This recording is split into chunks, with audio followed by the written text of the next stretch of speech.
So for all those listening and watching out there, if you could, Adrian, just introduce yourself and give us something you're grateful for today. Okay. Adrian, Jules, writer, actor, habitual student loan repayer. Something I'm grateful for. Cliche, man, just waking up in the morning, having an opportunity to pursue my dream. It's life in itself. Mm.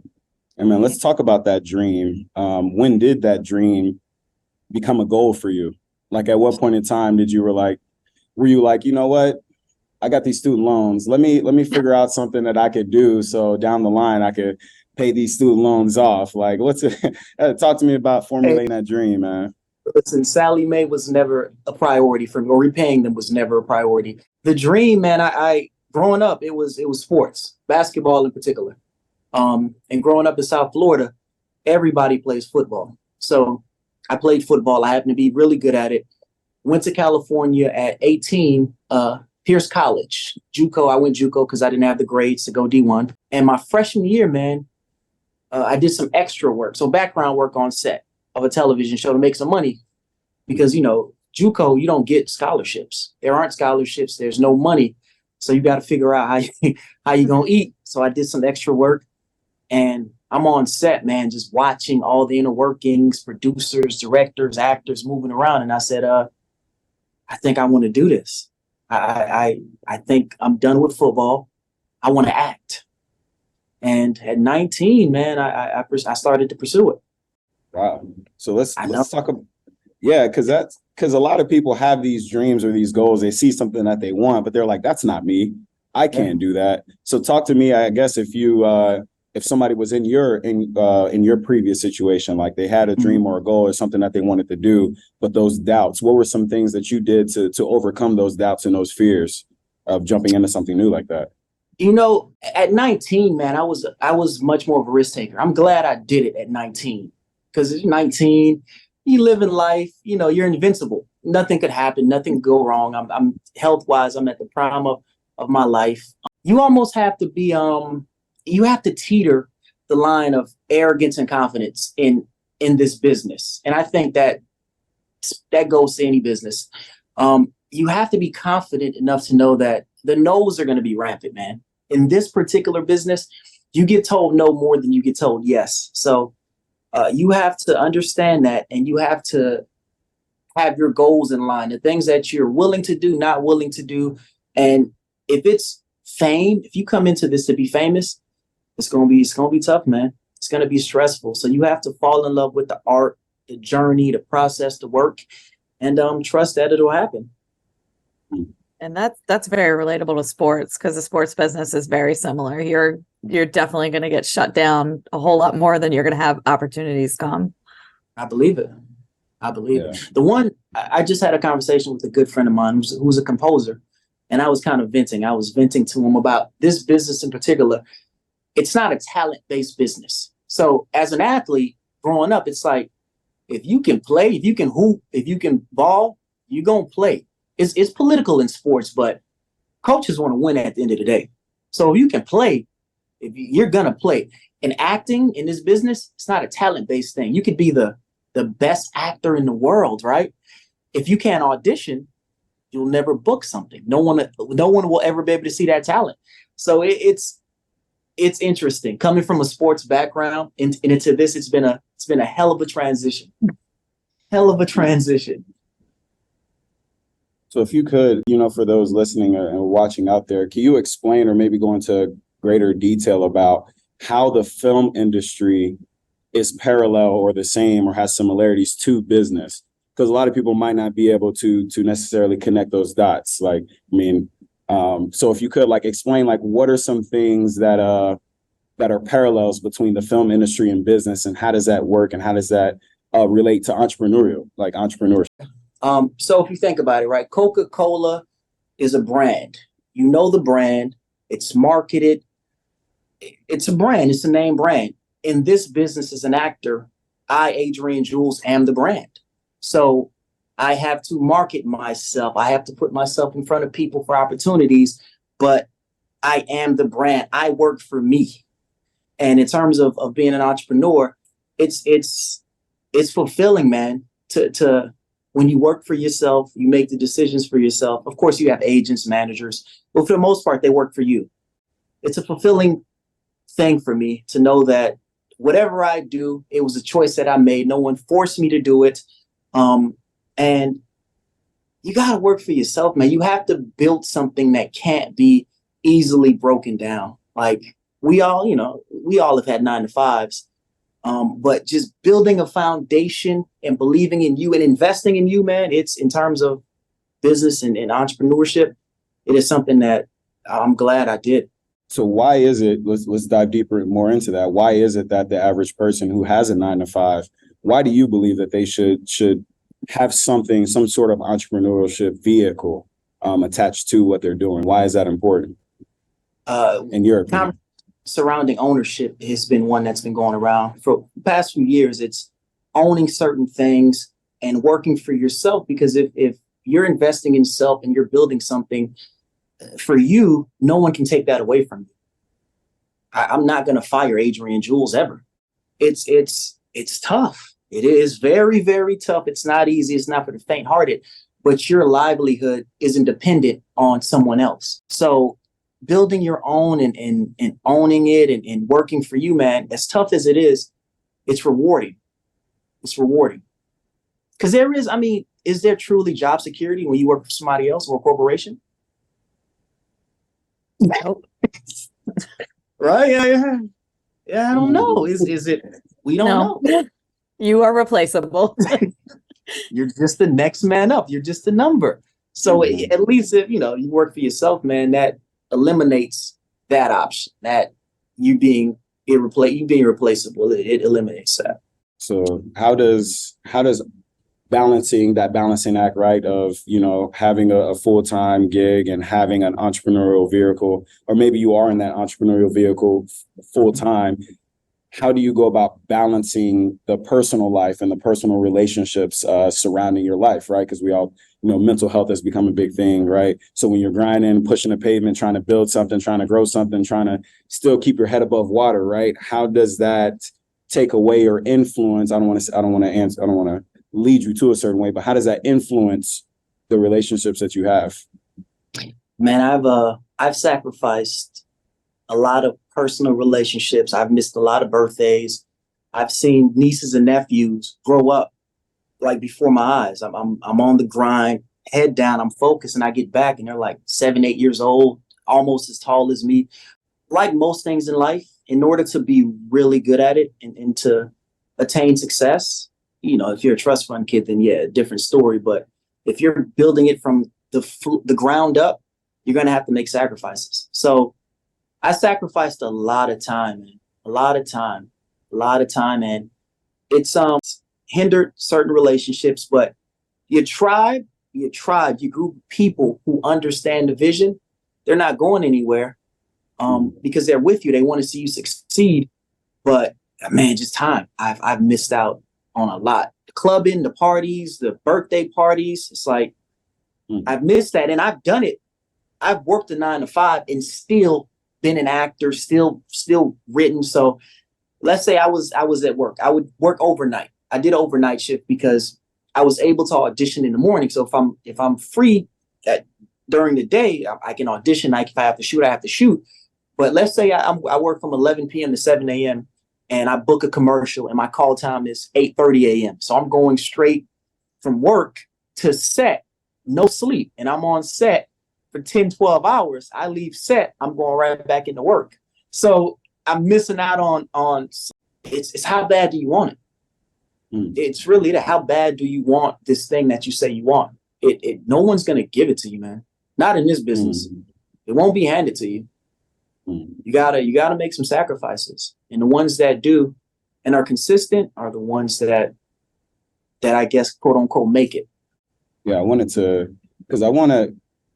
because the dream is free, but the grind and the hustle is so separately, right?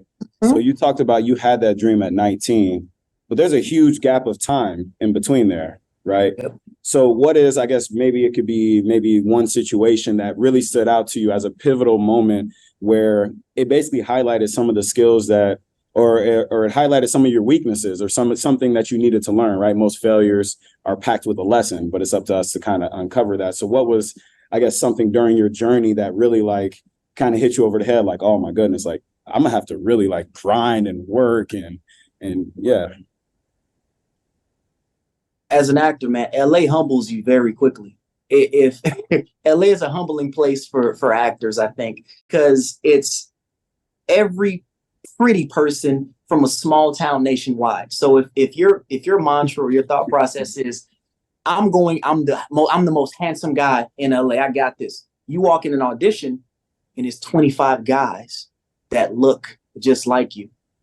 It's okay. I have to separate myself. I can't rely solely on my aesthetic because LA is full of pretty people. Okay, so let me buckle down. Let me take classes, acting classes. Let me take a few workshops. Let me read books, scripts, so I can get well-versed with acting and being on set. Let me do a few student films for free just so I can get on-set experience. I'm not too good to do background work. That separated me from other talent. And truthfully, man, I'm 35, man, and I've been at this since 19. The past 4 years is kind of when I've popped off. So just to give you perspective. So 31 is when it started happening. But I had been at this since I was 19. It's, you just got to be consistent, man. You can't give up. This business is brutal. It's tough. The one thing you're guaranteed is no's. The no's are frequent. The yeses are far and few. But you gotta stay the course. You gotta stay the course. You gotta do the work. Gotta do the work, man. It's no different. You don't study the playbook. You run the wrong route. You get pulled out the game. Same thing. Gotta study. You gotta do the work. You gotta be ready. I had one situation, man. What made it real for me when I knew, okay, maybe I might have something. I was working security in Malibu, man. I'm at this guard shack, and tons of celebrities stayed within this property. It's in Malibu. So I would see everybody, Cindy Crawford, just a bunch of people driving in. And this white guy drove up, man, in a beat up Suburban. And we're just chopping it up. He's like, yeah, I'm here to see my home. I don't have my decal. So I looked him up. He lived there. And he was like, man, like, are you an actor? I said, yeah. He was like, just by looking at you and talking to you, man, you got it. I'm like, dude, what? Come on, man. Yeah, I'm sure I do. Dude, what's going on? And he's like, you have no idea who I am. I'm like, no, I have no clue. He's like, my name sounds shady. Just look me up, man. You got it. You're smart. You got to look. You'll be fine. And I Googled the guy, man. And Tom Shady, A-list director, he broke Jim Carrey. Ace Ventura, Pet Detective. He did, what's the movie with Steve Carell? He plays Jesus. Evan Almighty. He's big time. And I'm like, okay, in that moment, I was like, damn, okay, I guess I do have something, whatever that it is. He gave me a big confidence boost, man. And we talk even now, currently. He's one of my mentors. So I wanted to, thank you for sharing. I appreciate you sharing that, man. Because like in that, there's so many nuggets of wisdom, and I don't want to just sprint over them. Because you talked about, like, you keep talking about the grind and the work that's necessary, but like, what does that tangibly look like, right? You mentioned being able to take acting classes to improve my skill set, right? Being able to just take extra work and extra gigs, extra background work that might be air quote lower level, right? I'm an actor. This is below me, air quote, but I need the extra work to be able to, whether it be make ends meet, whether it be to improve my skill set. And then you even talked about the intern. Well, I wrote down here internships, right? Which is a part of that, doing that free work, that extra work that's going to get you there. So I don't want to step over that, because when people say, oh, you got to work and you got to grind, people are like, oh, okay, it's very cliche, but sometimes that work is going to look differently in different industries, depending on what you're trying to break into. So I didn't want to just skate over that. And then the second thing that I got from that too is just having people, putting yourself in situations. Obviously that's just happen chance, right? That happens. But when you do encounter somebody who does see the light in you, it's up to you to receive that and take it with you, right? Because you easily could have been like, yeah, whatever. And that would have been it, right? Now you're an actor, still unsure of yourself, right? But you took that nugget of confidence that somebody gave you, that seed of confidence, was like, you know what, let me actually plant this and water this and see what happens. So I think it's very important, one, as us as individuals, to continue to give back and mentor others, because he didn't have to take the time of his day to give you that love. Then also as us to receive that wisdom and insight, and however it may come, because it might come in the most happenstance ways, such as that. Yep. Yeah, two really big takeaways. Action. That's facts, man. Yeah. That is facts. Yeah. Next question I have for you. If you had to go back to 15-year-old Adrian, so this is before you even knew what you wanted to do, before that dream was even planted, what is some word of wisdom that you would give yourself in order to proceed during your journey? Like, what's something that you would tell your younger self? You know what, man? I would tell myself to truly live in the moment. Stop looking ahead. And, at 15, all you want to do, or at least for me, speaking for myself, is I can't wait to grow up and have my own, live on my own, have my own car. I don't want to live at mom's spot anymore. To really just enjoy those moments, man, because life was, in its simplest form, it was an amazing time, man. I had no stress. I really didn't have anything to worry about. I was playing ball. I was hooping. Like, life was just simple, and I just wanted to rush through that to become an adult. And now I'm an adult, and I'm like, this is overrated. Like, I should have really just lived in this moment. And that's what as an adult, man, I've learned to really live in the moment. Like, don't think about tomorrow, because it's not guaranteed. Doesn't mean you can't have goals. Of course I have goals. I have plans, but momentary, I just love moments, man. I love moments. I love moments. This is a moment, right? This will exist after I'm gone. So I'm living in this moment. Man. AP, you got any other questions? I ain't gonna lie, I'm feeling inspired. I'm about to go run some sprints or go do some hill sprints, lift some heavy stuff. I'm ready to go. I'm like, I do have one for him that I'm surprised you didn't ask him. So you were talking about how the guy Tom ended up becoming one of your mentors. How important is mentorship in pursuing these goals and actually accomplishing them? Man, I didn't understand the importance of it until people around me whom are very successful, writers on network television shows, were like, I'm mentored by this person, and this person is my mentor. And I was like, holy, like, I don't have anyone to help guide me through this business and this journey. Like, just a mentor, not a manager, just a mentor, somebody who's willing to give you time and information absent being compensated. So, because time, to me, man, it's the most valuable thing in my life. My time, I can't get it back. So I didn't have that person. And when I met Tom, man, he would give me nuggets every now and then. He invited me to take his course at Pepperdine University free of charge. Literally, he just allowed me to come on campus, man, and take one of his classes. So it was like, yo, this guy is, either he believes in me or he's crazy. I don't know which, but he just a genuine guy, man. He said he saw something in me the day he met me. And that right there, man, was very, very important. So you can't get to the top floor, man, and not send that elevator back down. You're doing yourself, and those that come behind you a big disservice, man. Mentorship is extremely important, not just in acting, but sports, life. Gotta have somebody to guide you, man, who's been through it. You know what I'm saying? Who's been through the fire, tried and true, baby, been through it. So yeah, mentorship is important, very important. Only other thing I have to say, and I don't know if you guys are going to be able to see this, I had to show it to Aaliyah, who's back there earlier. It's really cool when you walk in the bank and you're like, wait, I know that guy. Yeah. I still get weird about that, man. I'm still like, yes. But you know me, AP. Like, I do, but I'm literally, Deshaun, I text him and I'm like, wait, is this you?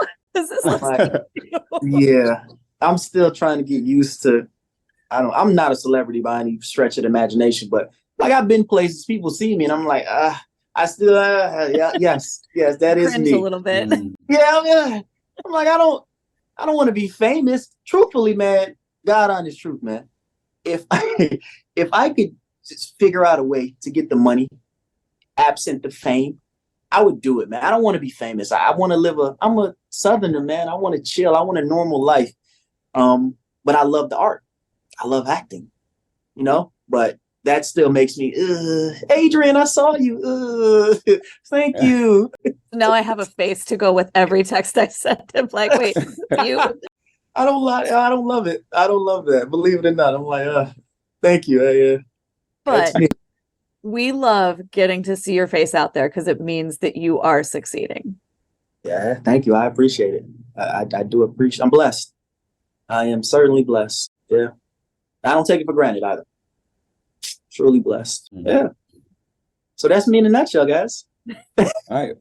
Well, if people wanted to follow your journey, maybe they want an autograph or something. How can? Oh. He said, And nah, really bro. make him cringe.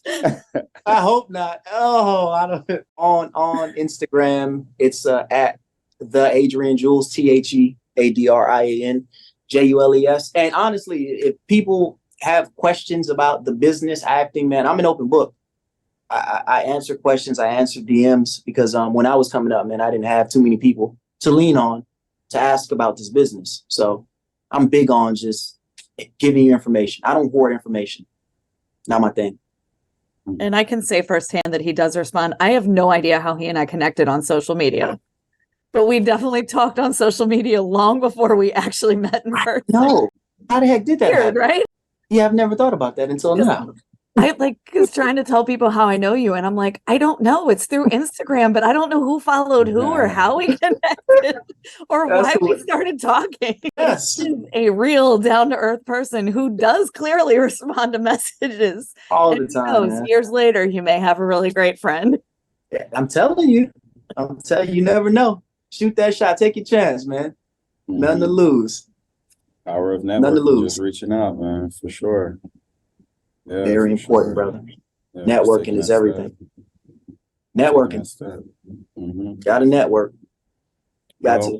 We won't take up too much of your time. We're going to get up on out of here. Again, I appreciate you hopping on, taking the time out of your early evening out on the West Coast to hop on the call, man. I got you. I appreciate the opportunity and the platform. Thank you so much, guys. It's amazing. For sure.